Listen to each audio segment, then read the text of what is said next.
കൂട്ടുകാരെ എല്ലാവർക്കും സുഖമല്ലേ? ഇന്ന് നമ്മൾ ഒരു എളുപ്പത്തിലുള്ള തട്ടിക്കൂട്ട് കറിയാണേ. തക്കാളി വെണ്ടയ്ക്ക ഉണ്ടോ? ഇതൊന്ന് കണ്ടു നോക്ക്. ഒന്നിങ്ങനെ ട്രൈ ചെയ്ത് നോക്കിയിട്ട് അഭിപ്രായം പറയണം കേട്ടോ. വീഡിയോ മുഴുവൻ കാണണേ. Thank you. ഇന്ന് ഒരു തട്ടിക്കൂട്ട് പരിപാടി ഉണ്ടാക്കാമെന്ന് ഓർത്തേ. കറിക്ക് കാര്യമായിട്ട് ഒന്നുമില്ല. അപ്പം ഞാൻ ഓർത്തു കുറച്ച് വെണ്ടയ്ക്ക മുറിച്ചെടുത്തിട്ടുണ്ട്. പിന്നെ കുറച്ച് 2-3 സവോളയും 3-5 പച്ചമുളക്, ഒരു കഷ്ണം ഇഞ്ചി. നമുക്ക് സവോള അരിഞ്ഞു വെച്ചിട്ടുണ്ട്. ഇഞ്ചിയും പച്ചമുളകും നമുക്ക് അരിഞ്ഞെടുക്കാം. പിന്നെ ഒരു 5-6 തക്കാളി എടുത്തു വെച്ചിട്ടുണ്ട്, അത് മുറിച്ചെടുക്കാം. പിന്നെ 1 കപ്പ് തേങ്ങാപ്പാലും കൂടി എടുത്തു വെച്ചിട്ടുണ്ട്. അപ്പം നമുക്ക് പതുക്കെ തുടങ്ങാം. ഇടയ്ക്കൊക്കെ നമുക്ക് ഈ ചെറിയ ചെറിയ തട്ടിക്കൂട്ട് പരിപാടികൾ വേണമല്ലോ, പഴയ രുചികൾ. അപ്പം ഞാനൊരു പാത്രം അടുപ്പിൽ വെച്ചു. അതിലോട്ട് 2 സ്പൂണ് എണ്ണ ഒഴിച്ചു. അതിലോട്ട് കുറച്ച് കടുക് ഇട്ട് കൊടുത്തു. കടുക് പൊട്ടിക്കഴിഞ്ഞു. അപ്പം നമുക്ക് നമ്മൾ അരിഞ്ഞു വെച്ചിരിക്കുന്ന സവോളയും ഇഞ്ചിയും പച്ചമുളകും കൂടി അങ്ങോട്ട് ഇട്ട് കൊടുക്കാവേ.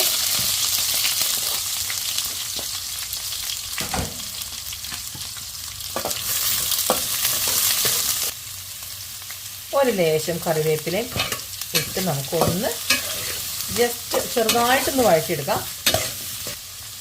നമ്മുടെ സവോളയും ഇഞ്ചിയും പച്ചമുളകും ജസ്റ്റ് ഒന്ന് വാടിയിട്ടുണ്ട്. ഒരുപാട് വഴറ്റിയെടുക്കണ്ട.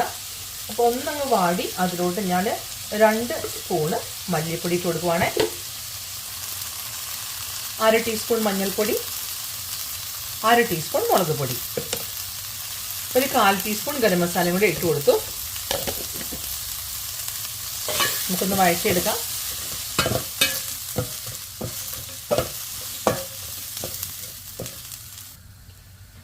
അത് നമ്മുടെ മല്ലിപ്പൊടിയും മഞ്ഞൾപ്പൊടിയും മുളക് പൊടിയൊക്കെ ഒന്ന് ജസ്റ്റ് ഒന്ന് വഴന്നു. അതിൽ ആ പച്ച മണം ഒന്ന് മാറിയാൽ മതി.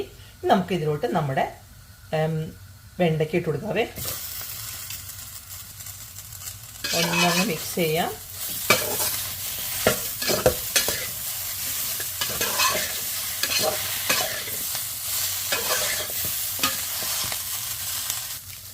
ഇതിലോട്ട് നമുക്ക് കുറച്ച് ഉപ്പിട്ട് കൊടുക്കാം. ഇപ്പോൾ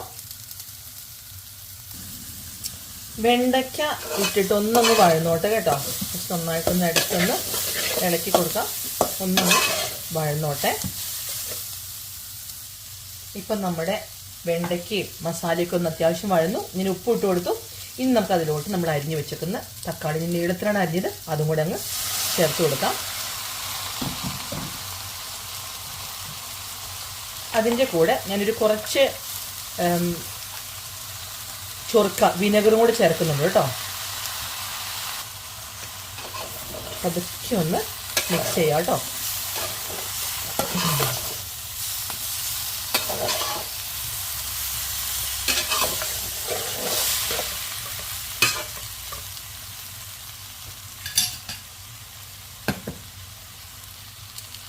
അതിലോട്ട് നമ്മൾ എടുത്തു വെച്ചിരിക്കുന്ന തേങ്ങാപ്പാലിൻ്റെ ഒരു പകുതി അങ്ങോട്ട് ഒഴിച്ചു കൊടുക്കാം. തേങ്ങാപ്പാൽ ഒഴിച്ചു കൊടുത്തിട്ടുണ്ട്. ഒന്ന് അനക്കിയിടാമേ.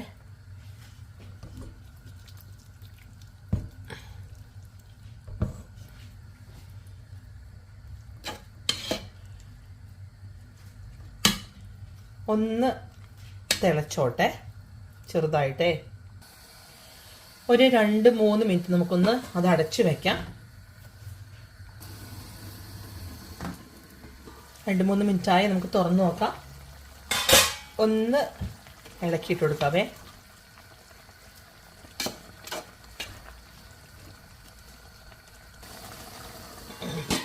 ഒരു 3-4 മിനിറ്റും കൂടെ നമുക്കൊന്ന് അത് അടച്ചു വെക്കാം കേട്ടോ.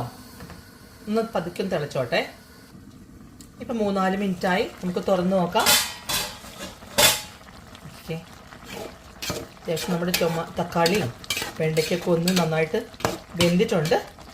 നമുക്കിനി നമ്മൾ ബാക്കിയുള്ള തേങ്ങാപ്പാൽ ചേർക്കാം.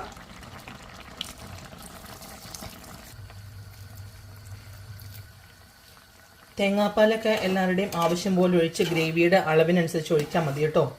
അപ്പം ഞാനിപ്പോൾ ഇതിൽ ഒരു ഫുൾ കപ്പ് ഒഴിച്ചു.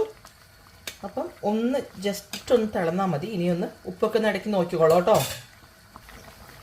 ഒന്ന് തിളന്നു നമ്മൾ തേങ്ങാപ്പാൽ ചേർത്തിട്ട് രണ്ടാമത്.